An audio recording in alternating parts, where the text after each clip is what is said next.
हरे कृष्णा श्री सीताराम। मैं आप सभी को पुरुषोत्तम मास की बहुत बहुत हार्दिक बधाइयाँ देता हूँ।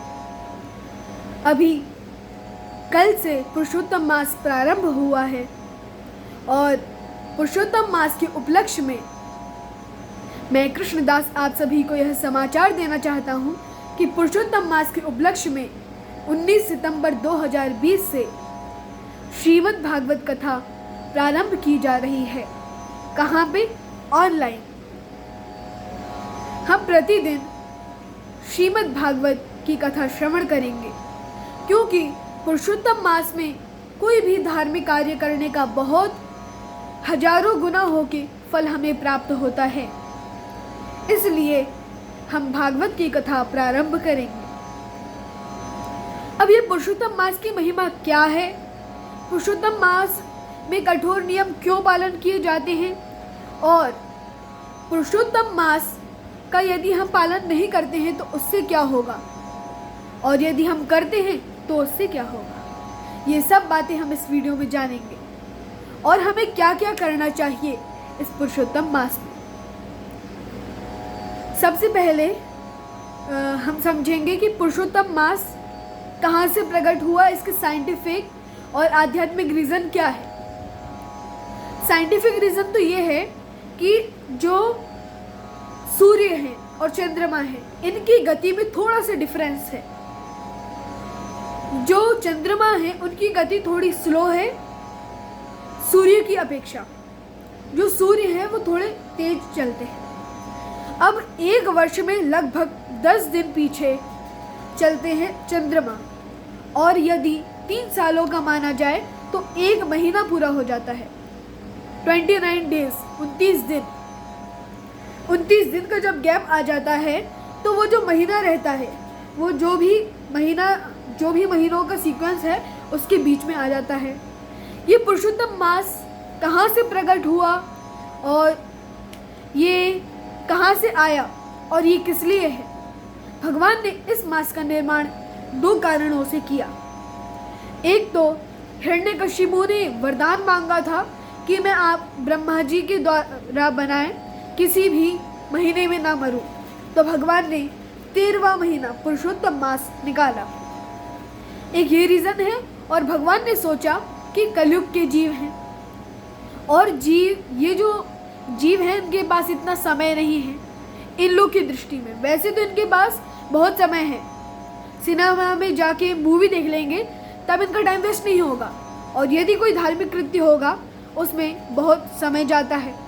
इसलिए इनको थोड़ा कम करें और ज़्यादा मिले। जैसे कि एक बहुत बड़ा आलीशान 3-4 मंजिल का बंगला, वो यदि आपको 1000 रुपये में मिल जाए तो अच्छी बात है। वैसे कोई भी इस बात पे भरोसा करेगा नहीं, क्योंकि इतने सस्ते में कुछ हो नहीं सकता। ठीक उसी प्रकार वैसे तो कुछ नहीं हो सकता, परंतु भगवान ने दया करके हमें बहुत बड़ा बंगला अर्थात बहुत कठोर भक्ति बहुत सरलता से 1000 रुपये में अर्थात पुरुषोत्तम मास के रूप में हमें दे दी है। पुरुषोत्तम मास में हम जो भी धार्मिक कृत्य करते हैं उसका हमें हजारों गुना होके उसका फल मिलता है।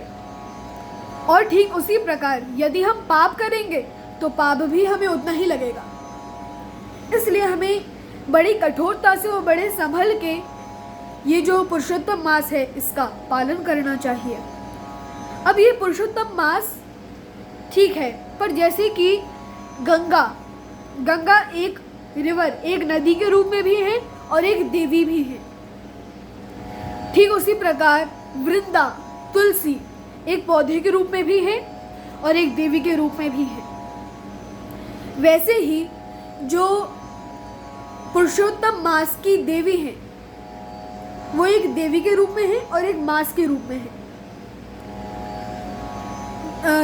जब उनका प्रागट्य हुआ तो सभी लोग उनकी अवहेलना करने लगे, कहने लगे अरे ये तो मल मास है, खर मास है, और अधिक मास के नाम से भी जाना जाता था, क्योंकि जो सीक्वेंस है उसे संतुलित करने के लिए, साथ लाने के लिए ये महीना बीच में आया है, इसलिए अधिक मास।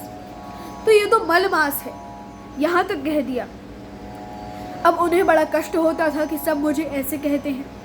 वो भगवान विष्णु के पास जाती हैं और उनके चरणों में बैठ जाती हैं और कहती हैं, हे भगवान कृपा कीजिए, कृपा करके दया कीजिए, क्योंकि सब मुझे मलमास, खरमास ऐसे नामों से पुकारते हैं, कृपा करके मेरी रक्षा कीजिए।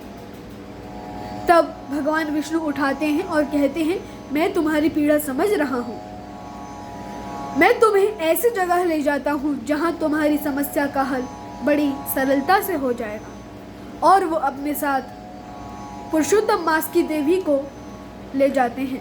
कहाँ पे? गोलोक में, भगवान श्री कृष्ण के पास।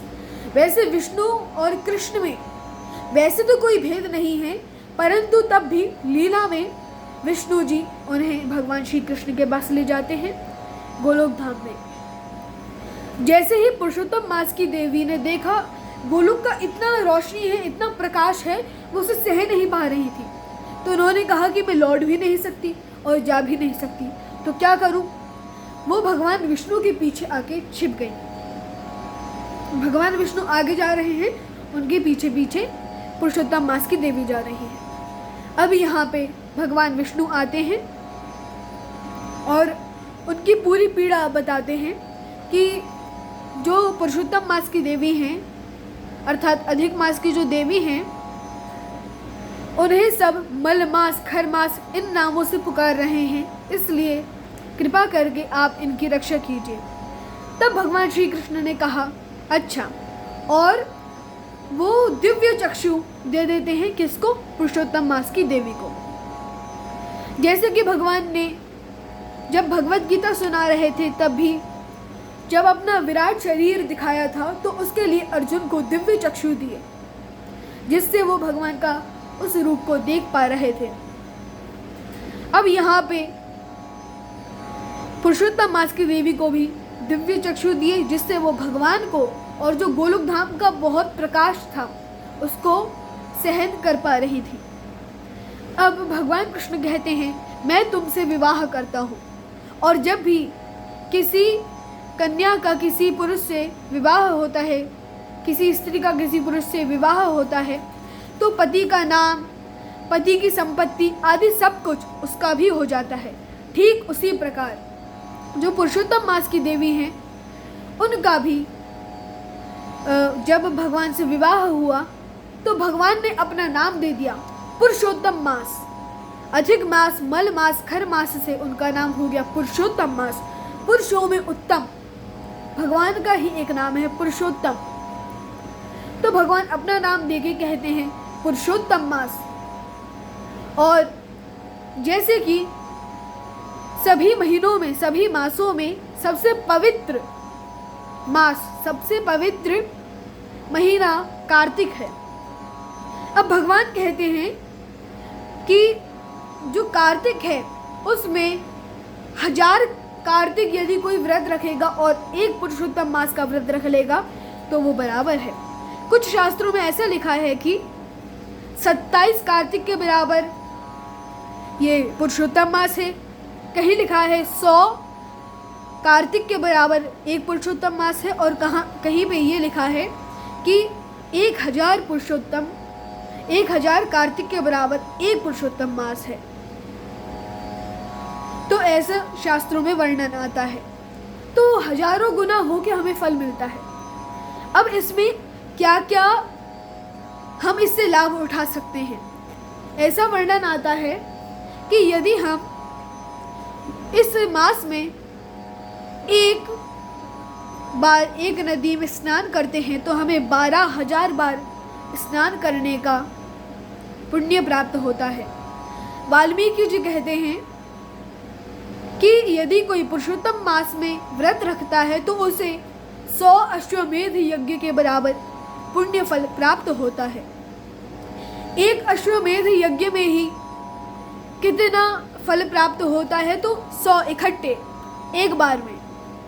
पुरुषोत्तम मास का व्रत करने में 100 अश्वमेध यज्ञों के बराबर फल प्राप्त होता है।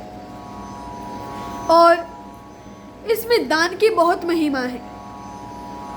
जो हम दान देते हैं वो हजारों गुना होके हमारे पुण्य फल के रूप में आता है, हमारे पास आता है। और सबसे अधिक महत्वपूर्ण बात, यदि हम इसमें एक माला या भगवान का एक बार नाम लेते हैं तो वो 1000 गुना होके हमें मिलता है। अर्थात हमने कहा राम तो हमें 1000 राम बोलने का फल प्राप्त हुआ, हमने कहा कृष्ण तो हमें 1000 बार कृष्ण कहने का फल प्राप्त हुआ, हमने एक माला की तो 1000 माला के बराबर। तो ऐसा भी इस मास में वर्णन आता है कि इसमें इसकी इतनी महिमा है कि इसमें हम जो भी कार्य करते हैं वो हमें हजारों गुना होके मिलता है। पर एक बार यदि हम पाप कर्म करेंगे तो भी उसका फल हमें भोगना पड़ेगा। अब इस मास में क्या क्या करना चाहिए?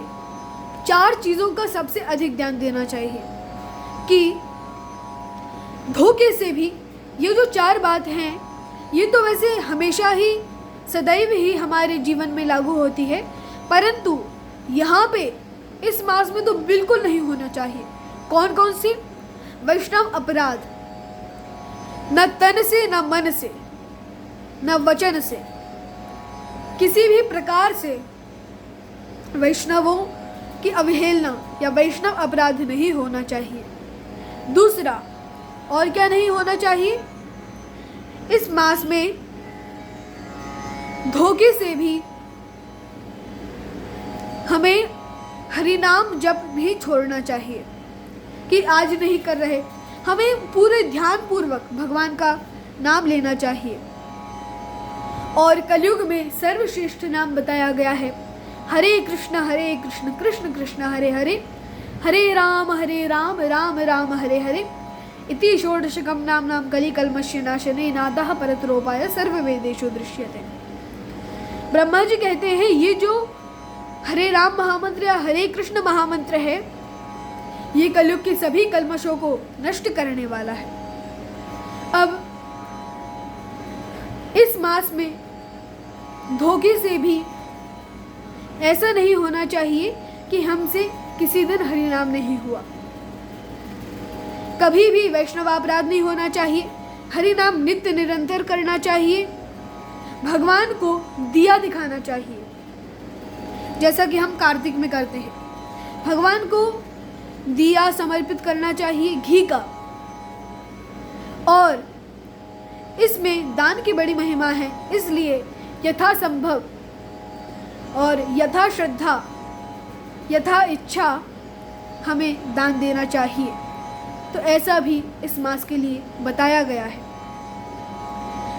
अब तो ये बातें हुई कि हमें क्या क्या करना चाहिए और क्या करना चाहिए, महत्वपूर्ण बातें क्या क्या हैं बस हम वो समझते हैं। इस मास में तो बहुत सारे नियम हैं, परंतु महत्वपूर्ण बातें, भगवान के नाम का जप करना है, धोखे से भी वैष्णवापराध नहीं होना चाहिए, माता तुलसी को जल देना है, उनकी प्रदक्षिणा करना है, और एक तुलसी का पत्र भगवान को अवश्य चढ़ाना है।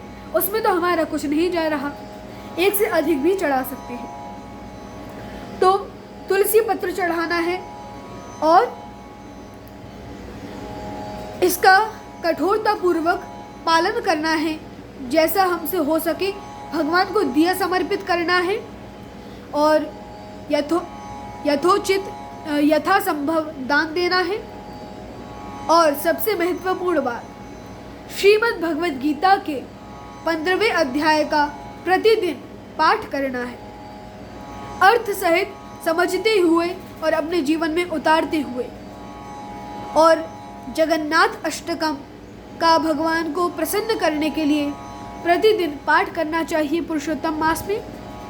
और यदि हम ये 3 जो भजन या अष्टक हैं उन्हें बोलेंगे तीनों कालों में, प्रातः काल, मध्यांत काल और संध्या काल, तो भगवान इससे बड़े प्रसन्न होते हैं। सुबह जय राधा माधव जय कुंज बिहारी, ये जो भजन है इसका कीर्तन, और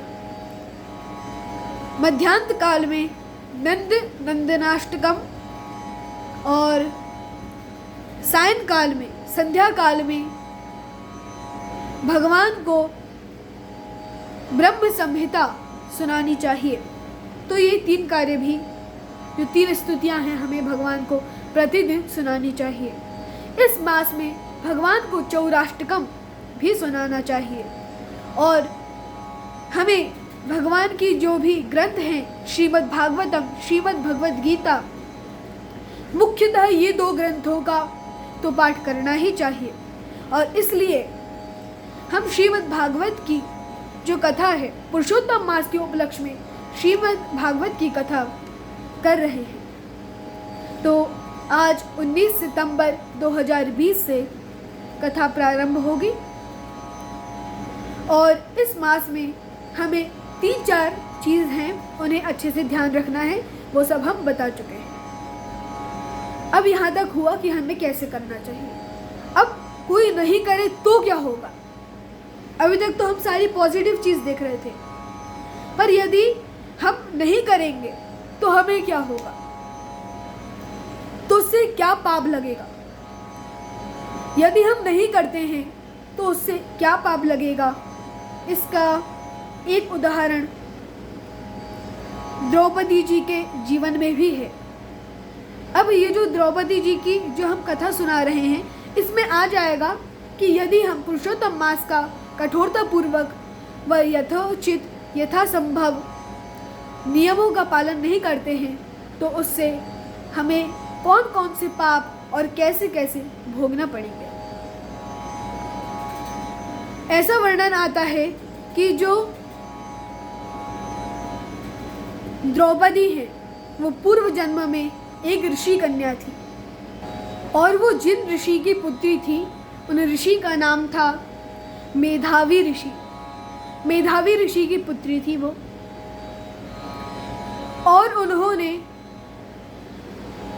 जब जन्म लिया था तो कुछ समय ही हुआ था, उनकी माता शांत हो गई थी। जब वो बड़ी हुई, विवाह का समय आया, तब उनके पिताजी शांत हो गए। बड़े दुख थे जीवन में, परंतु तब भी वो शास्त्रों में निपुण थी, उन्हें बहुत कुछ ज्ञान था शास्त्रों का। अब उन्होंने सोचा कि अब मैं क्या करूं? पिता का जो कर्तव्य होता है कि पुत्री के लिए अच्छा वर ढूंढना।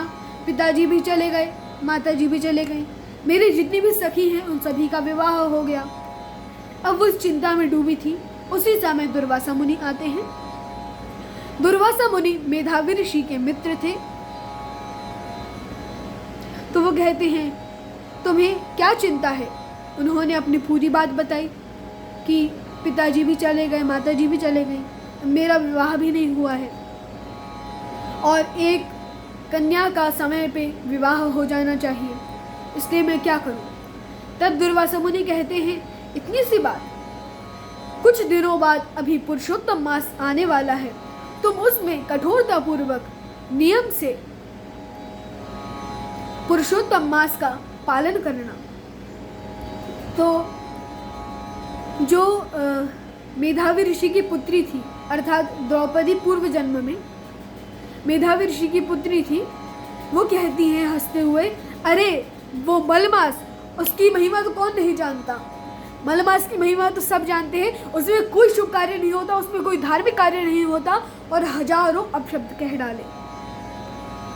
वो बोलती हैं, ये तो मलमास खरमास है, इसमें आप व्रत रखने को कह रहे हैं, मैं तो नहीं रखूंगी। अब दुर्वासा मुनि बड़े क्रोधित हो जाते हैं और श्राप देने के लिए जैसे ही उद्यत हुए, जैसे ही तत्पर होते हैं श्राप देने के लिए, वो रुक जाते हैं कि ये मेरे मित्र मेधावी ऋषि की पुत्री है। अब उन्होंने कहा, मैं तुम्हें श्राप नहीं दे रहा हूं, परंतु तुमसे बहुत बड़ा अपराध हो गया है। पुरुषोत्तम मास का तुमने अपमान किया है, इसका फल तुम्हें भोगना पड़ेगा। इसलिए जाओ और शिव जी की तपस्या करना प्रारंभ कर दो। जो कार्य तुम 1 महीने में कर सकती थी, उसके लिए तुम्हें हजारों साल तपस्या करनी होगी। वो जाती है वन में, तपस्या करती है शिव जी की। 9000 वर्षों तक उन्होंने शिव जी की तपस्या की। जब शिव जी की वो इतनी कठोर और भयंकर तपस्या करती हैं, तब शिव जी प्रसन्न हो जाते हैं और वहां आते हैं। और जब शिव जी वहां पे आए, उन्होंने कहा कि हे पुत्री, तुम्हें क्या वर चाहिए? तब उन्होंने कहा कि मुझे पति दीजिए, मुझे पति दीजिए, मुझे पति दीजिए, मुझे पति दीजिए, मुझे पति दीजिए। 5 बार बोल दिया। अब यहाँ शिव जी कहते हैं तथास्तु तथास्तु तथास्तु तथास्तु तथास्तु। अब शिव जी कहते हैं तुम्हें 5 पति प्राप्त होंगे। उन्होंने कहा नहीं नहीं, मुझे एक ही चाहिए। वो तो मैं प्रसन्नता में बार बार बोल पड़ी। तो शिव जी कहते हैं तुम्हें 5 पति प्राप्त होंगे, क्योंकि मेरा वरदान असत्य हो नहीं सकता। तुमने पुरुषोत्तम मास की अवहेलना की है, इसलिए तुम्हें अगले जन्म में 5 पति प्राप्त होंगे। जो वर तुमने मांगे कि वो धर्मात्मा हो, वो सबसे अधिक बलशाली हो, वो सबसे बड़े धनुर्धर हो, वो सबसे सुंदर हो और वो सबसे ज़्यादा सहनशील हो, वो सब गुण रहेंगे। वो पर 5 पति रहेंगे और तुम्हें जीवन भर दुख झेलना पड़ेगा, क्योंकि तुमने पुरुषोत्तम मास की अवहेलना की है और पुरुषोत्तम मास का अपमान किया है। जब उन्होंने ये सुना तो बोलती है कि मुझे क्षमा कर दीजिए। तब शिव जी कहते हैं मेरा वरदान तो असत्य हो नहीं सकता।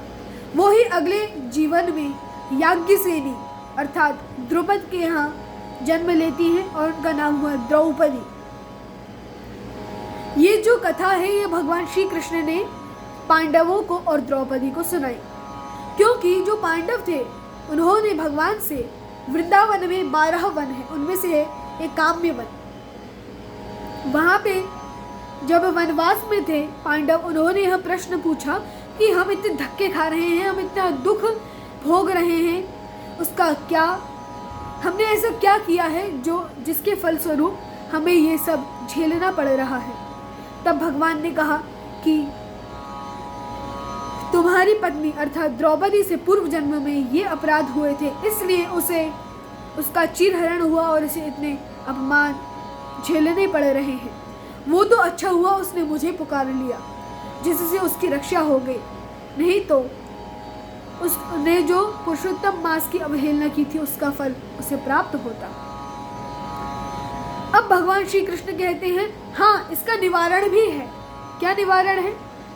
कि अभी पुरुषोत्तम मास आने वाला है और आप लोग कठोरता पूर्वक उसका पालन कीजिए, आपको आपका राज्य पुनः प्राप्त होगा।